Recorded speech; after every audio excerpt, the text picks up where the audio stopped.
આપણે સીધા સ્ટોક પરની ચર્ચાની શરૂઆત કરીએ અને સૌથી પહેલાં આજે વાત કરી લેવી છે અલ્ટ્રાટેક સિમેન્ટની, કારણ કે આ કંપનીએ એક નવી સિદ્ધિ અહીંયાથી હાંસલ કરી છે અને આ સિદ્ધિ હાંસલ કરવા પાછળ તેમણે કંપનીએ 2000 મેટ્રિક ટન પર એનમની ક્ષમતાનો જે રેકોર્ડ છે, જે કંપનીએ ઘણા સમય પહેલાં એક ગાઈડન્સ આપ્યું હતું, તે અહીંયાથી અચીવ કરી લીધો છે. હવે શું અહેમિયત છે આ મોટી સિદ્ધિની, તેની વિગત લઈએ સહયોગી ચાંદની શુક્લા પાસેથી. જી ચાંદની, ખાસ જણાવો કેટલી મોટી સિદ્ધિ અને કેમ મહત્વનું છે અલ્ટ્રાટેક સિમેન્ટ માટે આ જંક્શન?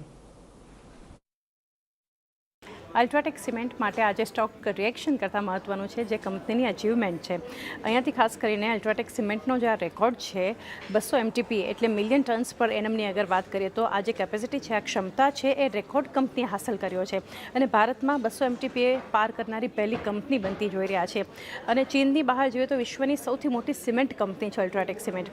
હવે આની ક્ષમતા જે છે એ યુએસની સિમેન્ટ ઇન્ડસ્ટ્રીથી બમણી છે, એ ઘણું એક મહત્ત્વનું છે અચીવમેન્ટ. અને યુરોપની વાત કરીએ તો અહીંયા કુલ સિમેન્ટની ક્ષમતા કરતાં પણ વધારે બમણી છે યુએસમાં, અને યુરોપમાં તો વાત કરીએ તો કુલ સિમેન્ટની જે ક્ષમતા છે યુમાં એનાથી પણ વધારે અહીંથી અલ્ટ્રાટેક સિમેન્ટની ક્ષમતા બનતી જોઈ રહ્યા છે.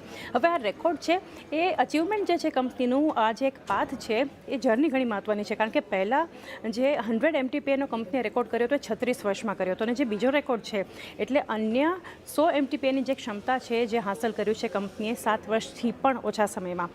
એની સાથે સાથે MTPA ક્ષમતા જે છે કંપનીની સ્થાનિક ફ્રન્ટ પર જોઈએ તો 200થી વધારે યુએઈ, બહેરીન અને શ્રીલંકામાં જોઈએ તો 5.4ની બનતી જોઈ રહ્યા છે, એટલે કુલ 205.5 MTPA કંપનીની એક ક્ષમતા પણ બનતી જોઈ રહ્યા છે. હવે કંપનીનું લક્ષ્ય શું છે? આ એક અચીવમેન્ટની વાત થઈ, એટલે હવે ફોકસ છે લક્ષ્ય કંપનીનું શું છે.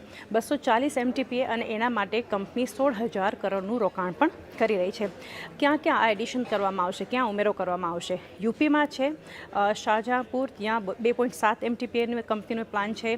સાથે ઝારખંડમાં 3.0 MTPAની કંપનીનો અહીંયાથી પ્લાન છે ક્ષમતા એડિશન માટે. અને આંધ્રપ્રદેશમાં વાત કરીએ તો 3.0 MTPAની કંપનીનો અહીંયાથી પ્લાન બનતો જોઈ રહ્યા છે. સ્પર્ધકો ઘણા દૂર છે. અલ્ટ્રાટેક સિમેન્ટથી અગર વાત કરીએ તો સૌથી નજીકના જે સ્પર્ધક છે અદાની ગ્રુપ, એના કરતાં પણ બમણી અહીંથી કંપનીની ક્ષમતા છે, એના ઉપરથી તમે અંદાજો એક લગાવી શકો છો. તો આ સિવાય એસીસી અને અંબુજાની વાત કરીએ, એની બંનેની મળીને જેટલી ક્ષમતા છે એ અલ્ટ્રાટેક કરતાં ઓછી છે. આટલી અચીવમેન્ટ કંપનીની અને આટલી કંપનીની કેપેસિટી છે. અન્ય હવે સિમેન્ટ સેક્ટરની કંપનીઓની વાત કરીએ, કઈ રીતનો એક પિક્ચર, એક સિનારીઓ આપણે જોઈ રહ્યા છીએ. અલ્ટ્રાટેકની ક્ષમતા છે 200.5, જે રીતે આપણે વાત કરીએ અંબુજામાં 109, શ્રી સિમેન્ટની 50થી 60 MTPA, દાલમિયા ભારત 45 થી 50, એસીસી 35 થી 40 MTPA અને રેમકો 20 થી 25 MTPA. એટલે સ્પર્ધકો ઘણા દૂર છે. અલ્ટ્રાટેકની જે એક અચીવમેન્ટ બનતી જોઈ રહ્યા છે, એટલે ખાસ ઘણી મહત્ત્વની અચીવમેન્ટ છે આ કંપની દ્વારા, અલ્ટ્રાટેક સિમેન્ટ દ્વારા ક્ષમતાના કેપેસિટીના ફ્રન્ટ પર આપણે જોઈ રહ્યા છે.